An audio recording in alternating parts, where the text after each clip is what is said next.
भारत के सबसे बड़े बिजनेस घरानों में से एक रिलायंस ग्रुप ने एक बार फिर साबित कर दिया कि वो देश के आर्थिक और फाइनेंशियल मार्केट में सबसे आगे है।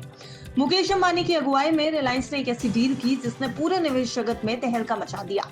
ये डील सिर्फ पैसों की नहीं बल्कि भरोसे, स्ट्रैटेजी और भविष्य की दिशा का संकेत है।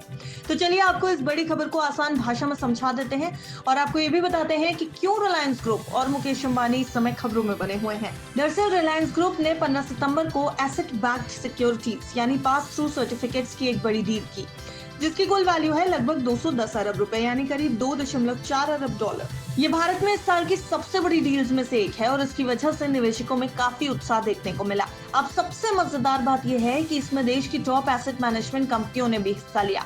Aditya Birla Sun Life, HDFC asset management, ICICI Prudential, Nippon Life India और एसबीआई फंड्स मैनेजमेंट जैसी बड़ी कंपनियों ने मिलकर इस डील का करीब 3/4 हिस्सा खरीद लिया। यानी ये साफ दिखता है कि बड़े निवेशक रिलायंस की इस पहल पर पूरा भरोसा कर रहे हैं। ये सिक्योरिटीज 3 अलग अलग ट्रस्ट के जरिए जारी की गई। राधा कृष्ण सिक्योरिटाइजेशन ट्रस्ट, जिसकी ड्यूरेशन 3 साल है, शिव शक्ति सिक्योरिटाइजेशन ट्रस्ट, यहाँ ड्यूरेशन 4 साल है, और 5 साल की ड्यूरेशन के साथ सिद्धि विनायक सिक्योरिटाइजेशन ट्रस्ट। इनकी औसत ब्याज दर 7.75% है, जो आज के समय में काफी आकर्षक मानी जा रही है। इतना अच्छा रिटर्न और साथ में रिलायंस जैसा भरोसेमंद नाम, दिग्गजों का कहना है कि निवेशकों के लिए इससे अच्छा कॉम्बिनेशन नहीं हो सकता। ये पास थ्रू सर्टिफिकेट्स रिलायंस के डिजिटल फाइबर इंफ्रास्ट्रक्चर ट्रस्ट से मिलने वाले लोन रिसीवेबल्स से बैक्ड हैं। ये trust Reliance industrial investments and holdings limited द्वारा स्थापित है। साथ ही रिलायंस इंडस्ट्रीज की प्रमोटर कंपनियों के साथ ऑप्शंस एग्रीमेंट भी इस डील को और मजबूत बनाता है।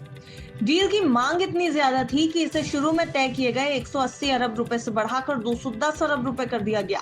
इसे बार्कलेज पीएलसी ने अरेंज किया और निवेशकों ने इसे झट से स्वीकार कर लिया।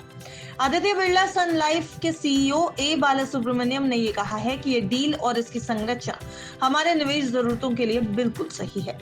अब ये डील सिर्फ रिलायंस के लिए नहीं बल्कि भारत के सिक्योरिटाइजेशन मार्केट के लिए भी एक माइलस्टोन है। सिक्योरिटाइजेशन मार्केट वो जगह है जहां कर्ज जैसे कि होम लोन या क्रेडिट कार्ड की रकम, इसको इकट्ठा करके उन्हें छोटे छोटे निवेश के टुकड़ों में, जिन्हें आमतौर पर सिक्योरिटीज कहा जाता है, उसमें बदल दिया जाता है।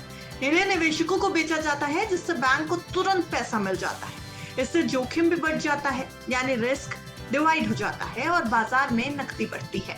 आसान शब्दों में कहें तो ये कर्ज को बेचने और पैसा कमाने का तरीका है, जिसमें निवेशकों को भी फायदा होता है।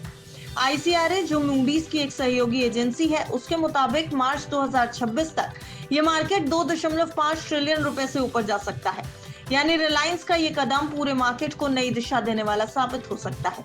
इस तरह मुकेश अंबानी और रिलायंस ग्रुप ने न सिर्फ अपने निवेशकों का भरोसा और बढ़ाया, बल्कि पूरे देश के फाइनेंशियल मार्केट को एक नया संदेश दिया है कि बड़े टारगेट्स, मजबूत रणनीति और सही समय पर सही कदम से एक बड़ी सफलता की ओर बढ़ा जा सकता है। वैसे आपको क्या लगता है, क्या रिलायंस की ये डील भारत के फाइनेंशियल मार्केट में एक नया ट्रेंड शुरू कर सकती है? अपनी राय हमें कमेंट सेक्शन में जरूर दीजिए। ब्यूरो रिपोर्ट, विस्तार।